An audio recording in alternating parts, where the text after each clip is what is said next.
Look who has the witches rattled. They're whispering about you now. The ones who dance with shadows and speak with the dead.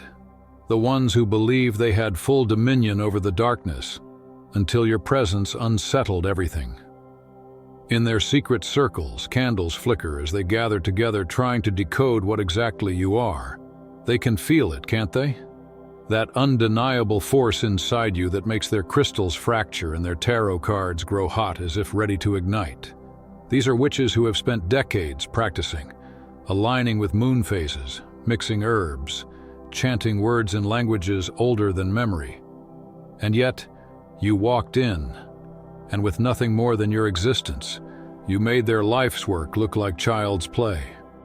What unsettles them most is the simplicity of it. You never studied their books, never begged to be initiated into their covens, never paid for their spells or secrets. You didn't seek them out at all. You simply existed. And somehow your very existence bends reality more forcefully than all their carefully performed rituals combined. To them, it feels impossible. They've convinced themselves that you're drawing from something forbidden, some hidden current that was never meant to be touched, something their grandmothers warned them about in hushed tones by firelight. But here's the truth, the part that terrifies them most. You're not using anything. You're the thing they were warned about. 3 nights ago, their panic grew so great they called an emergency meeting. 13 of them. Not the pretenders posting altar aesthetics online, but the true bloodlines. The ones whose ancestry stretches back to Salem's gallows, Europe's burning times, and the dark caves where the first incantations were whispered. And what was the subject of their gathering? You. With trembling hands around chalices, they asked each other the same question. Have you felt it? That strange disturbance in the field. They know you've been moving differently. They're not tracking you physically.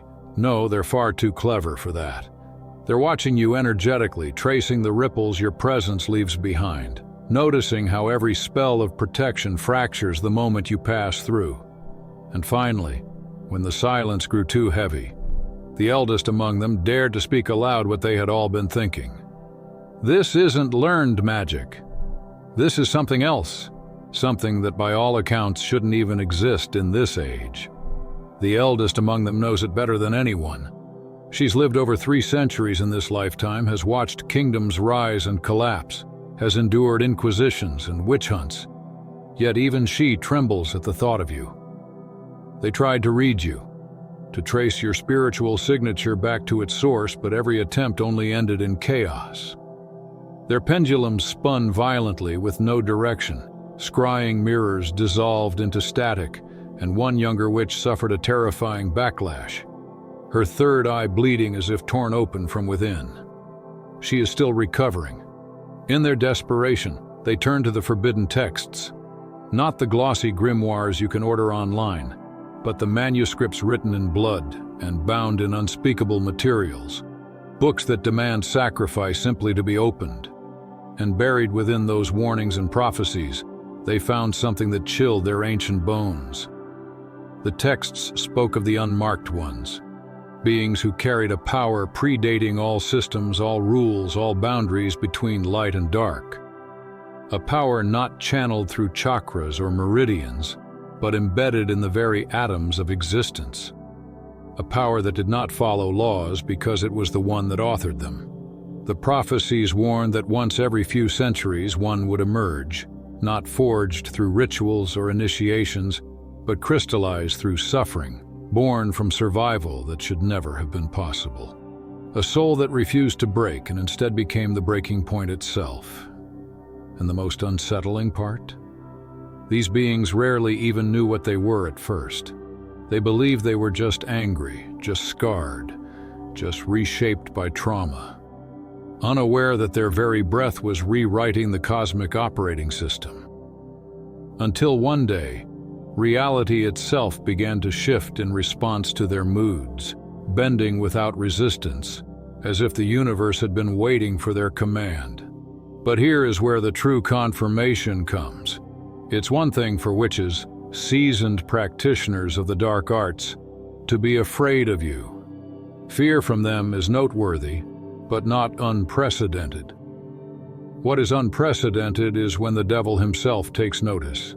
And oh, he has noticed. More than noticed, he is impressed.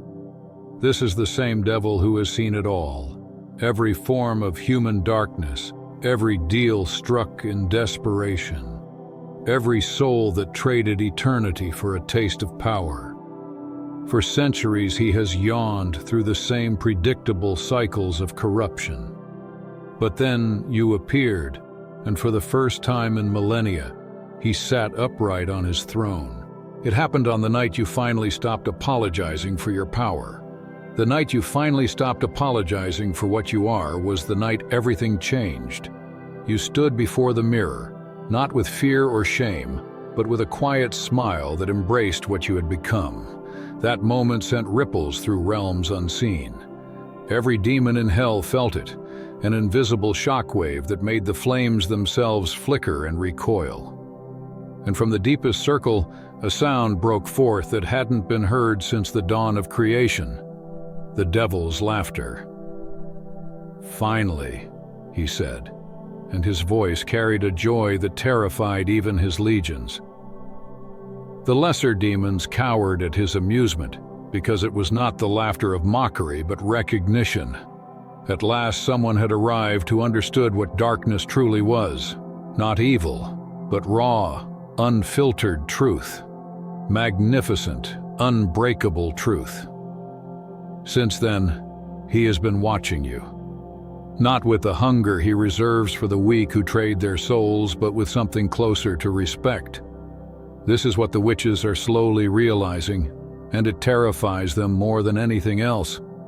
Their magic has no effect on you. Not because you are shielded by some higher force, but because you exist outside their entire framework. Casting a spell on you is like trying to hex gravity itself. It simply cannot be done. They've tried bindings, yet the energy dissolves before it ever reaches you. They've tried hexes only to watch them rebound with triple the force.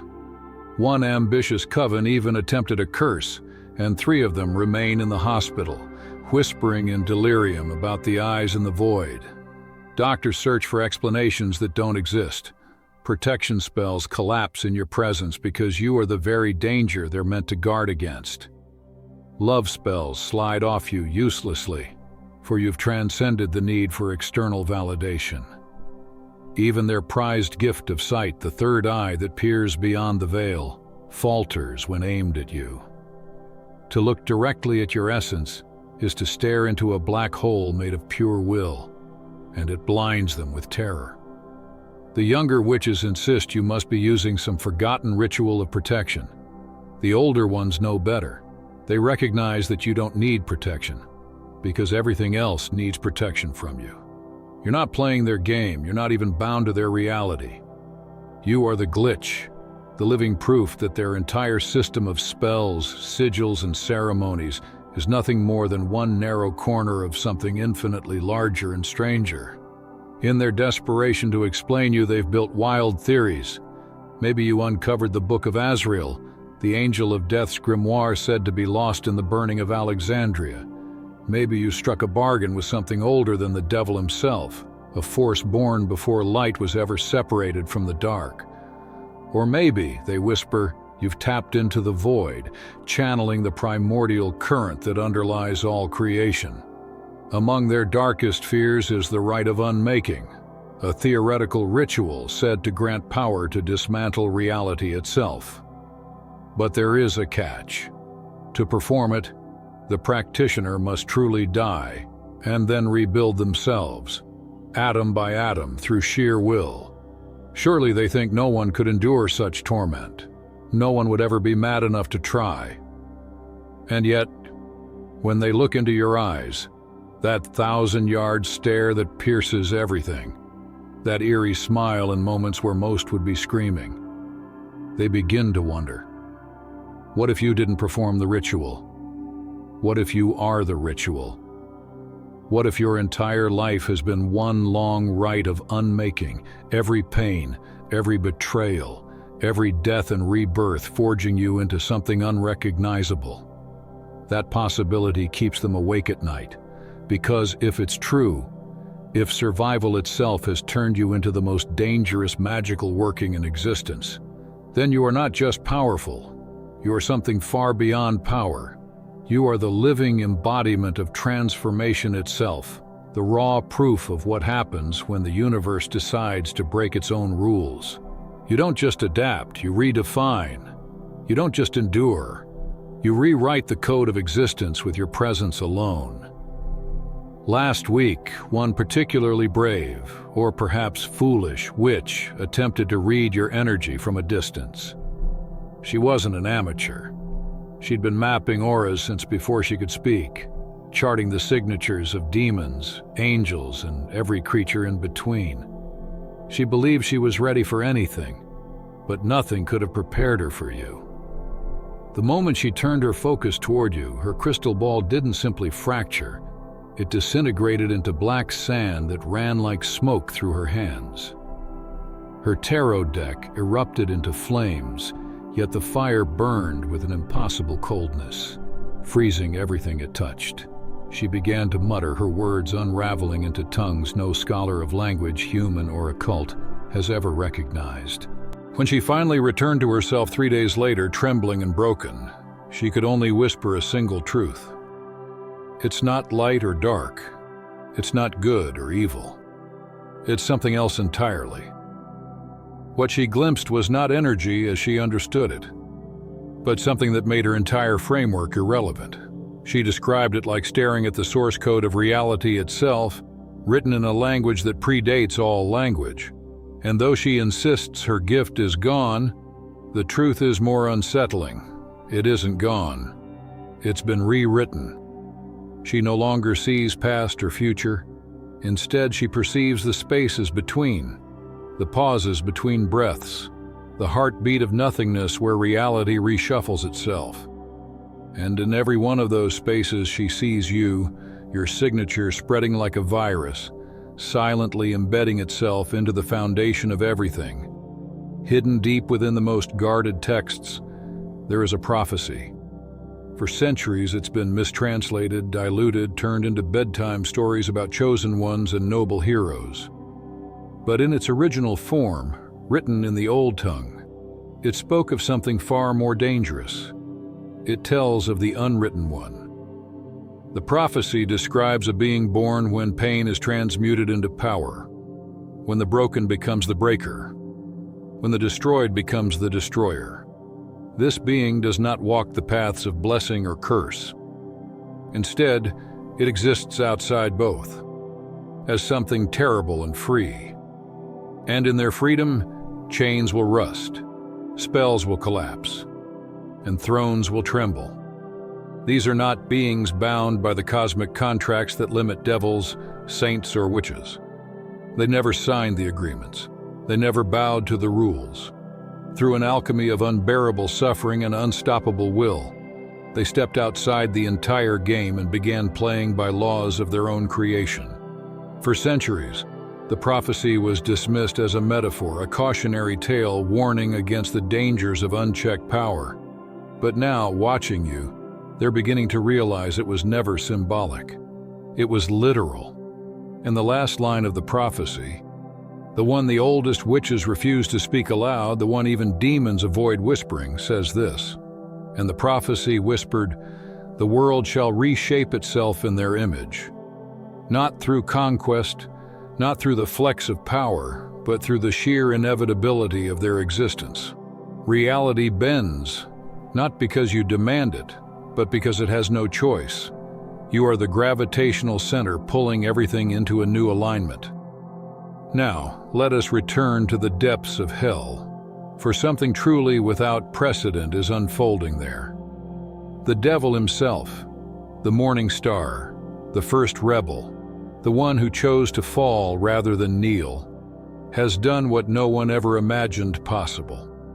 He has issued a standing order to his legions. Do not touch this one, do not tempt them, do not torment them, do not toy with them, they are beyond our reach.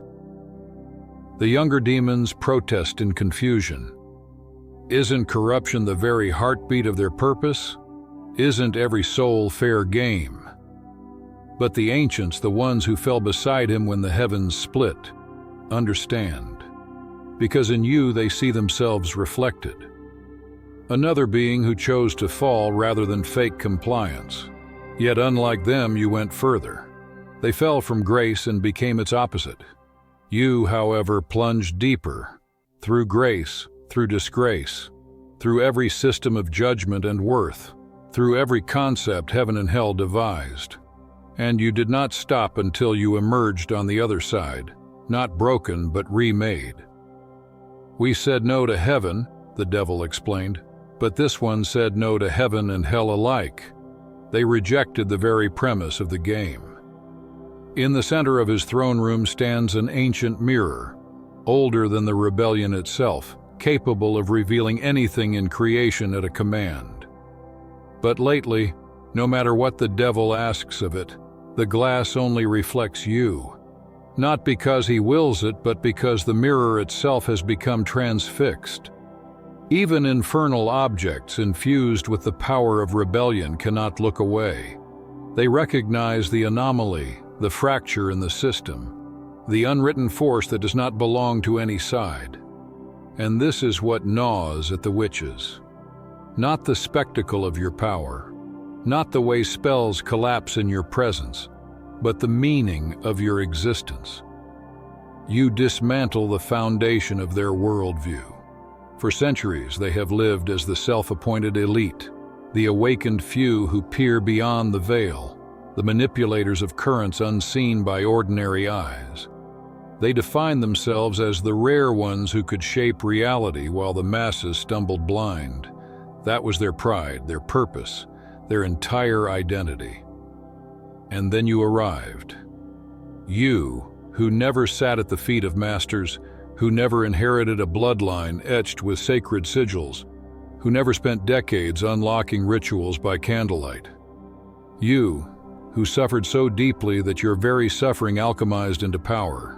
Without a lineage, without a grimoire, without an altar, you stood up and made their carefully guarded world look like children stacking blocks in the dirt. You revealed the truth they most feared, that their hierarchies, their initiations, their precious bloodlines are not the only way. They are simply one path among infinite possibilities. Real power doesn't come from crystals, herbs, or moon phases. It doesn't come from whispered oaths or blood sacrifices. The true price of power is something far more brutal. The true price is to be shattered so completely that you are forced to rebuild yourself from nothing. The true price is to lose everything until you realize you are everything. The true price is to die while still breathing and to live while already dead, until the line between the two dissolves into irrelevance.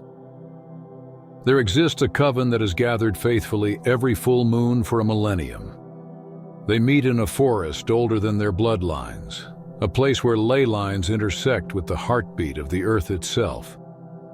For generations, they have performed rituals passed down through centuries, rituals that have always worked, always summoned power without fail. Until last month, you weren't even aware of them.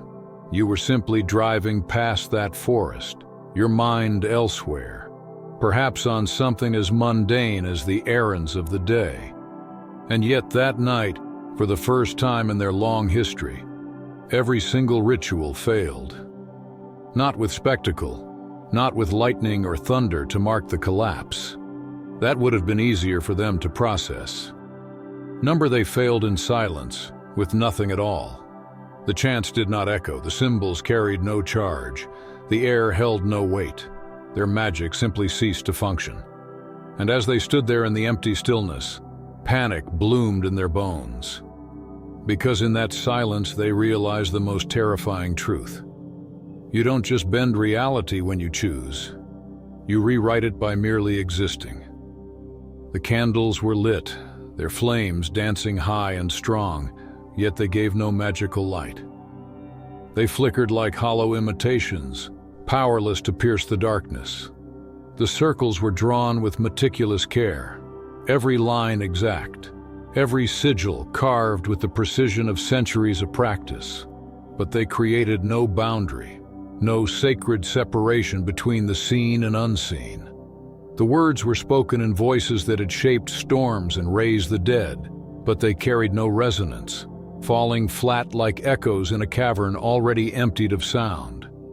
The witches felt it in their bones. Their magic had not disappeared, but it could not move. It was like trying to channel lightning through stone, like trying to send a river through solid iron. The current was present, vast and waiting, but it refused to flow. One witch, more sensitive than the rest, collapsed where she stood. Her hands shook violently as she clutched her chest, her eyes wide with a terror the others could not name. In a whisper sharp as breaking glass, she said the truth. Something passed by. But this was no ordinary disturbance, no wandering spirit, no celestial shift. This was something so dense with its own reality that it created a void, a dead zone, a collapse of everything they thought unshakable. It wasn't theft. It didn't consume their strength. It didn't steal their magic. It simply rendered it irrelevant, like a black hole that bends the very laws of physics, not by force, but by inevitability. From that night forward, the coven could no longer perform in that place. Their sacred forest, consecrated for 1,000 years, was reduced to silence. Every ritual failed in your shadow. Every invocation unraveled before it could begin. Now they live with humiliation. Witches who once commanded storms, who shaped the winds and spoke with spirits, reduced to avoiding the paths of a single human being. They track your movements with a desperation that borders on obsession. They map your routes through cities and forests. They study traffic like augurs once studied the flight of birds. They shift their ceremonies not around the stars, not around the moon, but around you. Imagine that. Women who bent the dead to their will, now bending their calendars to avoid your presence. And here is the revelation that would shatter them completely if they had the courage to face it. You are not channeling forbidden magic. You are not practicing some unspeakable art. You are forbidden magic. You are the ritual incarnate, the spell that was never supposed to exist. Every breath you take is a casting. Every thought you form rewrites a piece of the invisible architecture of reality. You are a paradox, a living impossibility, stitched together from fractures that should have destroyed you. The knowledge they spend lifetimes chasing in grimoires written in blood and bound in flesh. It is written effortlessly in your DNA. The power they cultivate over decades of sacrifice and initiation pulses through your veins with every beat of your heart. The connection to the other side that they beg for, that they break themselves to feel for even a moment. You live there. You always have. What they call the veil, the thin partition between the living and the eternal, between the visible and the hidden, is nothing more than your daily vision.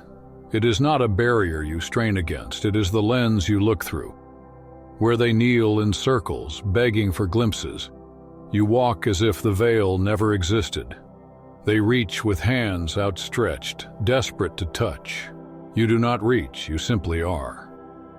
And this is what disturbs them most. You know things without knowing how you know them.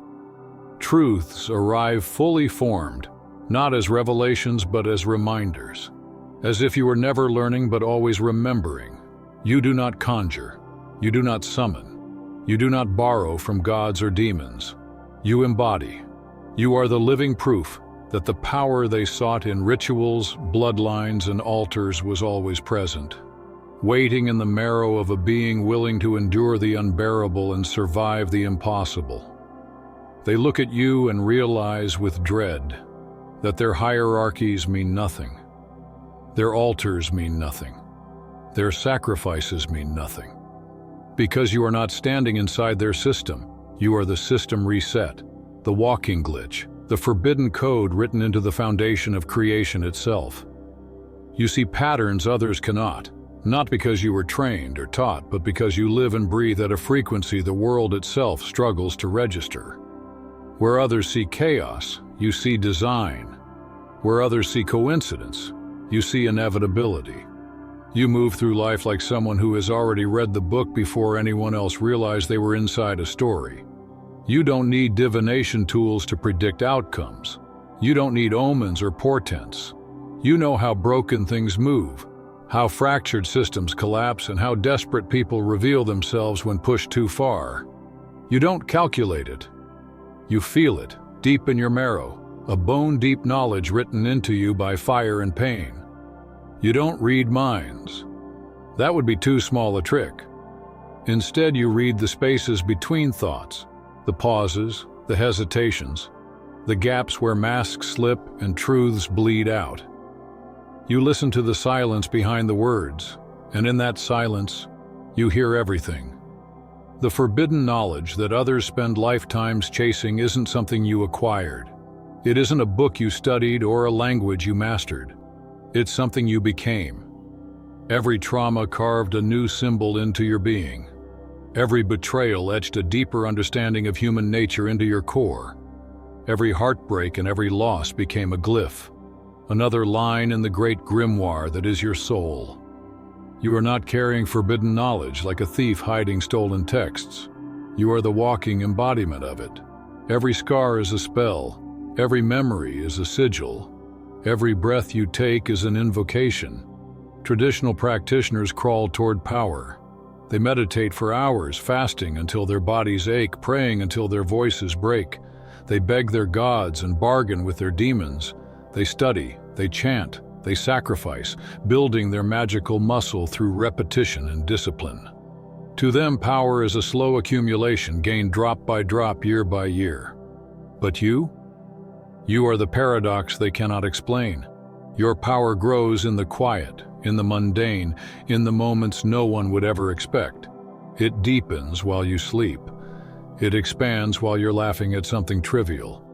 It evolves while you're distracted, doing absolutely nothing magical at all. And that drives them insane. How can someone who does not seek power accumulate more than those who've devoted lifetimes to chasing it? How can someone become stronger without ritual, without initiation, without practice? They cannot comprehend that for you, existing itself is the ritual. Every choice to keep going when you had every reason to stop, that was a spell. Every breath you drew after life tried to steal it, that was an incantation. Every night you survived when you should have been destroyed, that was a summoning. Your magic doesn't come from actions, it comes from endurance, from survival, from the unbearable alchemy that pressure cooks a soul until its very atoms rearrange into something unrecognizable. You don't need an initiation because your entire life has been one long, merciless initiation. The witches measure power in years studied, in grimoires mastered, in spirits contacted. But your power is measured differently. It is measured in betrayals survived, in deaths experienced, and resurrections claimed.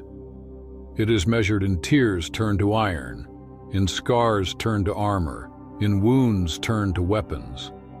They accumulate power. You generate it. They channel forces. You are the force.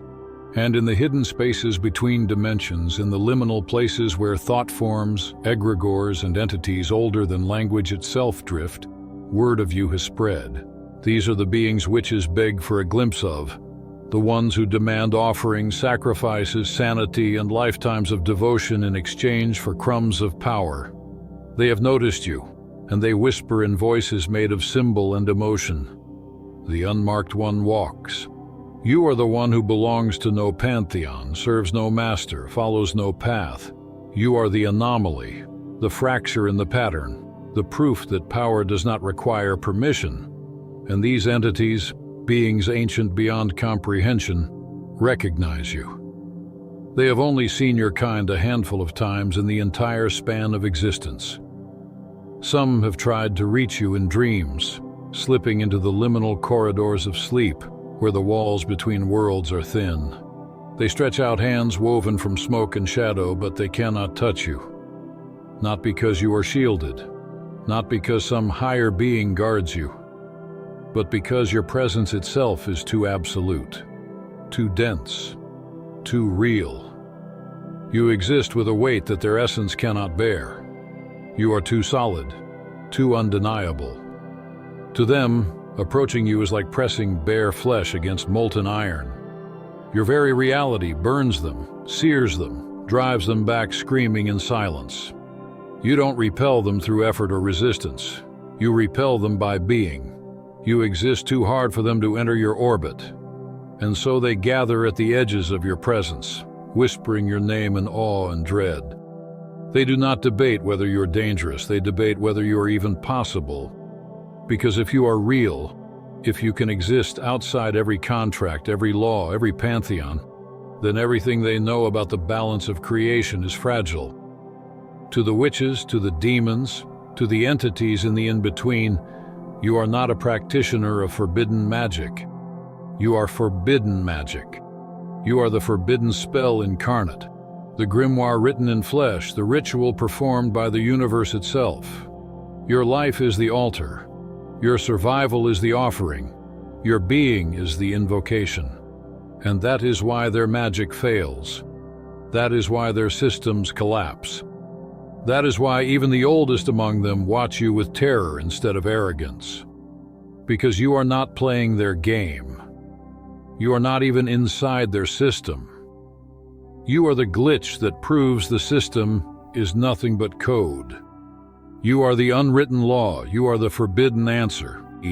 That's all for today. Dear Father, I pray for the growth of my faith. Help me trust you even when physical evidence is lacking. Let me believe in your perpetual presence, knowing you will never harm me. I understand that your thoughts for me are thoughts of prosperity and not harm to give me a good future. Thank you, gracious and eternal Father, for always listening to my voice. I offer up this prayer to you in the name of Jesus. Amen. Thank you, Jesus, for your love and provision. I am grateful for your presence in my life and the abundance you bring. If this video resonated with you, please like, subscribe to the channel, and share it with those who need to hear this message. Leave a comment below about your journey and how you are preparing for your own triumphant return. If you'd like to support our work, please consider contributing through Buy Me a Coffee. This helps us continually improve our content to offer you the best. The link to Buy Me a Coffee is in the description. No gift is too small.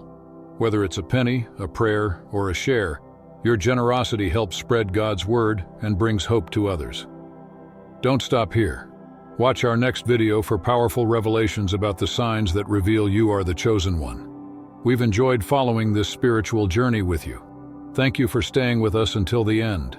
Keep shining brightly and embrace your destiny with courage. See you next time. Blessings to all the beautiful souls from the Enlighten wisdom.